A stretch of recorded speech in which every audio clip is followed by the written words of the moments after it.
Welcome to the Fire and Earth podcast with your hosts, Jason Mefford and Kathy Gruver. Fire and Earth, giving you the keys to unlock your limitless potential.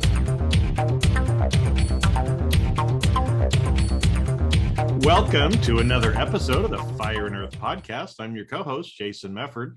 And I am Kathy Gruver, and we are so excited to be here, and we're so excited to have one of our favorite guests back, a dear friend of mine, an amazing human being, an amazing magician. We have Hannibal with us again, ladies and gentlemen. Welcome back, Hannibal. Hey, Hannibal. Thank you for having me. It was really great to be back. It's great to see friendly, happy faces again. Yay. We do our best. We scowled through the entire last show, so we thought we'd try to be friendly for you. Awesome. Yeah. Welcome to the fire. Should we do it? Yeah. Should we do one of those like Welcome to this the is the Mad Fire and Earth podcast. Today we're just going to be grumpy. Oh, so like every other day of everybody I see. Yeah. So anyway, so speaking of every other day, so we were talking before we got on the air about what should we talk about, and the three of us were like, what do you want to talk about? Which is, kind of fun. So we settled on like mindset and resilience and moving forward now that we're getting back to normal, not getting back to normal. We talked about the job force and all this sort of stuff off the air. So we're going to kind of revisit all that and see where this conversation goes. So follow along. We're going to have some fun. We'll title this Getting Back to the New Normal. Yeah. Well, there we go. We can thank you for helping me do my job. Yeah. Would you like to, do you want to write the show notes for him to do? And we'll just make it a whole thing. Sure. Well, no, because I think it's appropriate because, last time that we did talk, it was right after we were getting into all this stuff. Right. And all of us were like, shit, what are we going to do? Right. Because we all work in industries and in ways that usually have a high live or touch point, with people. And so everybody's had to really become resilient, do things different. I know you've had to do things a lot different because you couldn't be in front of a live audience anymore. And so maybe how things have changed, how you've kind of done it, because I think if we've learned anything, or hopefully what I hope we learned during this, is to be resilient and to push through whatever ends up coming our way. Exactly. You have to do with what's put into your hands, whether that, a gift or a challenge. You take those things and you accept them for what they are, and you move forward and keep on your path, regardless of which of those two things you're handed. Well, I have a philosophical question then. So you just said whether you're handed a gift or a challenge. Aren't we just handed a thing and then we put that label on it? I mean, if we look at situations, we can label anything. And if we get sort of like Eckhart Tolle-ish. Right. To say what is good and what is bad. Yeah. Because I actually found huge gifts that came out of COVID and huge gifts that have come out of like every, I look back at all this bad stuff that happened, and I can now see the gift in that. I can see the learning in that. So. Well, only if you take the word challenge as a negative word. A challenge could be a great gift. Yes, you're 100% correct about that, because you set your goals, you set your boundaries, you set whatever, and those are your challenges. And when you rise to meet those, that is you giving yourself a gift. When you decide, less of. I think that's why I use the word challenge rather than obstacle. Yeah. Because of course, the obstacle is, according to Stoic, philosophy, the obstacle is the way. Yeah. You improve yourself by, challenging the obstacle and taking it on there. But yeah, absolutely right. Lots of there was the opportunity to simply wallow or sit down or give up to a certain extent, and just wait it, there's nothing I can do. Or you could, here's the situation. What am I going to do in a positive light to keep moving forward, to keep with resiliency and persistence in walking your road? And that, once I accepted that, it was a huge benefit in my mind, a huge inspiration. Yeah, because it's interesting. I was actually listening to, it was an old documentary with Joseph Campbell, where he was talking about, they brought up the whole idea of suffering. And so kind of to that point, that the obstacle is the way. And the point that, human life is suffering, if you will, right? Yeah. Typically in one way or another. But again, it's like you said, it's the label that you put on it. Is suffering a bad thing, or challenge is a bad thing? And I think to a lot of people, our knee-jerk reaction is, well, of course they are. They're bad things, right? And we like to put good, bad labels on everything. We do. We really do. But really, it is the only way that we grow is by pushing through, or accepting those challenges, or accepting, again, if you want to label it suffering, but whatever it is that we're doing, that's what makes us stronger. When we stand up, when we become powerful and push through, that's when we actually learn. Right. That's how muscles grow. Absolutely. Well, and if you look at, I can't remember if it was Thich Nhat Hanh or someone wise like that said, pain is inevitable, suffering is optional. So we're going to have these experiences that pop up. And I guess I'm just quoting everyone today. Eckhart Tolle says, it's not the situation that causes the unhappiness and the suffering. It's our narrative around it. It's the stories we tell ourselves. It's that, why am I stuck in line? And these people are too slow. And that's all in our head. That has nothing to do with people standing in front of us. And we give into this like mind chatter. And I think that's where the suffering comes from. Precisely. And, it's the philosopher Jagger once said, you can't always get what you want. But I love that we brought in rock and roll too. But you just might get what you need. Yep. There's a secondary correlation to that. Yes. Very wise. There's wisdom everywhere. I love that we can find wisdom anywhere. Yeah. So, yeah. So you also said something, Hannibal, about acceptance. And I think that's the other thing is like, we all had this shock of, wait, we can't leave our house. Wait, I can't go to the grocery store. And, I think everybody had that moment of wallow. Yes. Mine lasted about 3 days of my business is going to fail. All my speaking gigs canceled. I can't, because everything I did was in person, massage, hypnosis, speaking. Like every aspect of my job like failed. Exactly. And I wallowed for about 3 days. And then I found the joy of Pokemon. Played that for several days, realized that laying in the hammock and playing Pokemon with my boyfriend was a joy. I had a blast with that. And then it became, and then you had to like evaluate and go, okay, now what? And that's when I started writing the book and I did my coaching training and I started doing day trips and I started organizing, reaching out to speak, people I had spoken for before and said, how about a webinar? That wallow trigger, and then that acceptance triggered the action. Well, also just as coming back to a point you made there, having that moment of wallow and then laying in a hammock playing Pokemon with my boyfriend is a great thing. I think a lot of us also found the benefits of just stopping.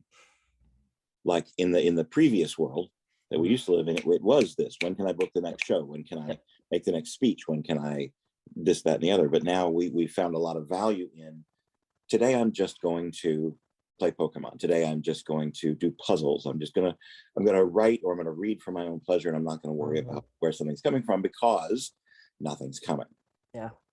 Right. But I think it seems like that's almost caused people to kind of reevaluate some of their values or the things that they have been doing as well. I think, right? And I think we're seeing that now more and more in decisions people are choosing to make, or maybe choosing not to make. Right. Where in the past we would have normally done certain things. Now we're like, why the hell am I doing that? I'm not going to do that. Yeah. Why would I? And simplifying. And becoming a bit more minimalist in what we think we need or what we feel we want to have around. I got to a point really early on in COVID where it was like I realized that for my entire, let's just use the word career, why not? I always felt like, well, if I don't have a restaurant, or if I'm not working at the castle, or if I don't have corporate whatever coming in, I can always go set up my table on the street somewhere and perform and pay my bills. And then it was like, no, you can't even do that anymore. Yeah. You can't take it back even to the simplest thing, because nobody's going to allow you to be on the street talking to random strangers. And there's not going to be anybody on the street anyway. Right. My worst case scenario wasn't rock bottom, wasn't the worst case, it turns out.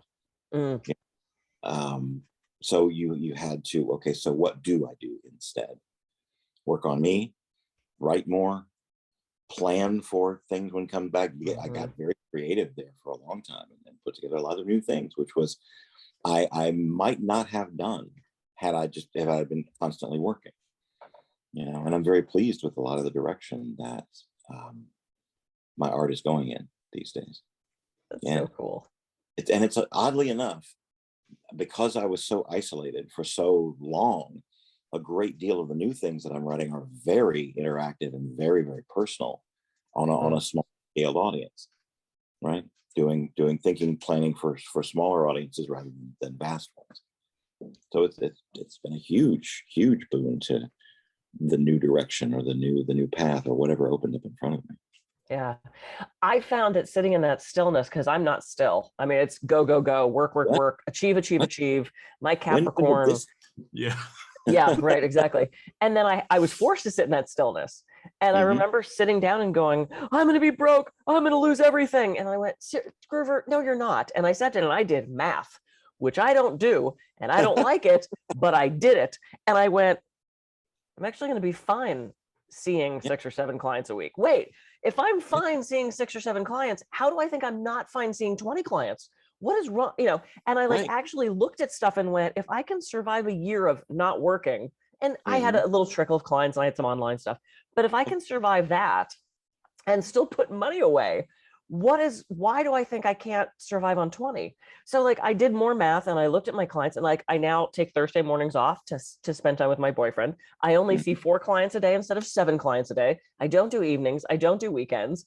And it's I upped some of my prices, and I realized it's I have a different complete idea of what success is, of what balance is, of what I want my life to look like. And that came out of sitting in that stillness. And I wouldn't have done that any other way. You turned inward towards yourself to see what your actual needs were. Yep. Rather than society says, I need to do this to be successful. I need to have this much money put away. I need to see this money. I need to be constantly working, or I'm not working. Right. And even now, I get an opening in a day and I go, I gotta fill. And I was no, I don't have to fill that. Actually, I can rest, or I can get a massage. Oh my God. Or I could go for a walk, or I can have lunch with girlfriends, or, it's I have to, it's so hard. We're all entrepreneurs. And so there is that, that constant build, grow thing. And when you start to let it release, it's terrifying, because that's not what the entrepreneur mindset is. It's keep going is what our brain tells us to do. At heart, I'm a performance artist. That's my first, before anything else comes along.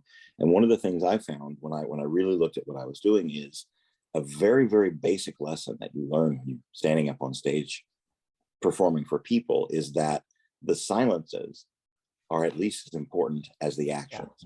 Yep. Taking time between the words, the silence between the notes are just as important as the notes themselves. Otherwise, it's just cacophony. You don't have music, you have meh. And you need the beats between. You need to pause to let the audience absorb what you've said to them. In speaking, I know you know this, that you don't just constantly blah, blah, blah, blah, blah, point. You give and you let them accept it. You get, and you have, the accoutrements of the trade to, comedy is timing. It's timing. Right.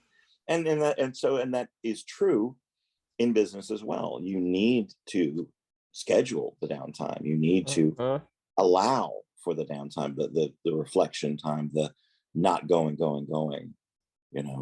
and you give better quality to your clients if you give yourself that time to rest. Well, and I think that's what this taught us too, right? Because again, I mean, you mentioned, and especially anybody who's a creative, right? We tend to just be busy all the time, feeling like we have to be busy. We always have to be doing, but those sparks of inspiration only come when we're sitting there in the silence, right? Because it can't get in. If our cup is already full, you can't put more water in it. And so, but it is, it's very uncomfortable. I know I felt that way. Kathy just expressed that. I'm guessing you did too, Hannibal, that, at first it's what the fuck am I doing? I gotta be doing, but then you open up and these new things come in that you never would have anticipated before. I'm a performer. I've got to perform. Do you? Can you take some time? Can you smell the roses? Summer of 2020, wandering around YouTube, I discovered baking and making bread, and things that you can do just to not so much keep yourself busy, but give yourself a focus of a thing to create if you're unable to create. And I, after a couple of days, I'm like, I have bread and muffins and stuff I'm not going to be able to eat all by myself. Because it's great. Yeah, this is awesome. My hand's doing a thing, and it's very inexpensive, and it allows me to create a thing. So I put a basket together and put on a mask and walked down to the corner of my neighborhood and distributed sour bread and muffins to the ladies who were working the corners, because they weren't getting any business. And I'm like, hashtag bread for hookers. Here you go. Oh. And they were really appreciative. Like, nobody, why are you bringing us bread and muffins? Because I have a bunch, and you're the only people I see out doing a thing, and you look hungry. You want some, That's really cool. But right, you find find someone to give it. Well, I think it's interesting too, because like you said with the baking, it's we're doing something, but it's not a high cognitive level activity. And so a lot of times things like, baking, gardening, whatever, we all have our own little things, right? But that those kind of things, if we'll actually take time to do some of those, banal, if you will, conscious things, that even those activities are a way of sitting in some way that allows this to flow into us as well, right? It absolutely is. And it tends to unlock, they're very similar places in the brain. And it tends to, if you're not focused on, I need to create this new act, I need to create this new card trick, or whatever I'd like to do. If you put that aside and focus on this, it gives the brain breathing room, and it sparks more creativity in your own downtime. So it's a beneficial all the way around. Well, and then this also comes down, you had said something, Hannibal, about, you're a performer, you have to perform. This comes down to our identity and how we find value in ourselves. And it's these outside labels. I remember when I left acting and moved up to Santa Barbara, I didn't know what I was doing. It was the first time in my life where I didn't have this really clear focus. I didn't have this external identity. And so when people, of course, would ask the question, what do you do? Because that's what we say to everybody. I go, oh, I used to be an actor in LA, because I was still so tied to that identity. Well, what happens when that identity goes away? What happens when I'm not a massage therapist, when I'm not a coach, when I'm not a speaker, when I'm not an actor? I had, when I was doing theater back in Pittsburgh, I was in Oklahoma, because we were all in Oklahoma. And the woman who was playing the lead, Laurie, she had the most incredible voice. She actually ended up with a record contract. And I remember sitting with her one night at the end of a show, and I said, how did you get, where did this voice come from? And she said, I was a competitive gymnast. I was on the way to going to the Olympics. And at the Olympic trial, she slipped off the balance beam and broke her neck. Okay. And her life and career were over. And she went through this horrible depression because her identity was wrapped up in, I'm a gymnast, I'm going to the Olympics. That's all she knew. Right. And what that opened up for her when she went through, physical therapy and occupational therapy, and she had to learn to walk again and all this stuff, is she realized she had this voice that was like healing to people. And she ended up with a record contract. And then she ended up going back to school to study occupational therapy. And that became her new direction. So what happens when you have that identity and you can't do it anymore? We have to go back to the being and not the doing. And I think COVID also is an opportunity for us to just be. Just be. It's so hard to just be, but it is a crucial part of resilience and persistence. You can't keep the engine running constantly. Yeah, that's a great story. Well, it's interesting because I was going to say on that identity, because I heard you use a term. I mean, because again, I always think Hannibal, magician. Right? But I heard you use the term performance artist. So has maybe something over, is that one of those maybe little identity shifts that you've even made this last year or two of, thinking, or was that something that was already there? But like I said, you use that term, and I kind of went, well, yeah, that's what you are. But Yeah. I don't like labels, but Not the we all kind of get labeled a little Yeah. bit, right? Is that Yeah, we kind of do. an We do. evolution that you've made as well? Do you think? Or Can you tell me who you are without telling me what you do? Yeah. I've been on stage since I was 6 years old, performing on a stage. I didn't start doing magic tricks in my performance until I was 27. So there was a big gap in there where I was learning stagecraft and learning how to be on stage, learning how to speak, and all the other things that come along with it. And it has been noted, the entertainment director at the castle, when the last time I performed in the parlor, which is the medium-sized venue for those of you. There's a big venue, there's a tiny venue, and there's the medium-sized. That's the parlor. The entertainment director came down after my first performance and said, "You talk a lot, but I'm not telling you not to, because it's engaging and I love the story." But he said, of your 18-minute set, you didn't do any magic until 6 minutes and 14 seconds in. And all the rest of that was story and building up, and everybody was on the edge of their seats. So keep doing that. But just so you know, it's the magic castle. Got it. Understood. But no, it is the full performance. It's not just, and that is tricky, isn't it? Magician, but how do you label the magic? It's the storyline and the arc and what happens between opening and closing. Yeah. It's more than just, here's a bunch of tricks. Yeah. There's some nifty stuff that I know how to do, And I've seen every trick. It's pretty, because I've been going to the castle for so long. So it is pretty rare that I go, oh my God, I've never seen that. Or it's a slight variation on the thing. What makes it interesting to me is the story that they weave around that. It's the pattern. It's the, how do they build up to, oh, and it's 4 jacks. How do they build up to, the card, you move the cards, the coins are gone. What is the story around that's crafted around that? It's the same, it's the same 120 tricks. It's the what you create around that trick to make it interesting. That's, to me, what I love so much about the castle. That's why I keep going back. Everyone's like, oh my God, you're going back again. Haven't you seen it all? No. I've seen it all. But there's the difference in between doing the routine and I had a thought and it totally flew away because COVID brain.